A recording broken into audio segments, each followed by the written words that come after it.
Jiribam state asiki mapum phaba district ama oijarabasu district asiki Manung Channa Leiba Lambi Thong PHIVAM ka HENNA PHATTABANA Meeyam Da Chaona Khudong Chadaba Mayoknare Mari Leiba Singna Thuba matamda semjinbinaba Jiribam district ki Meeyamna Mari Leiba Singi pukning chingsalakle district asiki Manung Channa Leiba intervillage road sing amati maruoiba lambi kya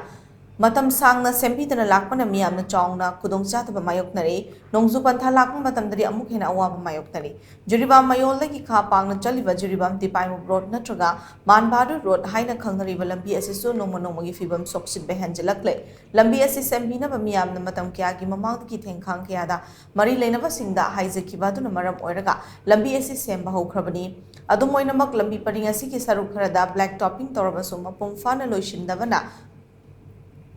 Chaona Khudong Chadaba Mayoknare hari awaba kayasigi mathakta matam kharagi mamangda Mongbung khul manakta lambi tat khibadu ngasi fauba semjindan leiribani lambi asi fauna dabana maram oiraga langting khal rom da fauraga yarol pokpi kasimpur rom da Meeyam chanari hiramasi matangda MS Travel Enterprises ki proprietor cum CEO Lulum Singh Shanna mari lenaba singi pukning chingshladun lambi asi atuma matamda semjinduna Meeyam thengnari ba awaba kayasi kokhanbiyo haina appeal tawrakle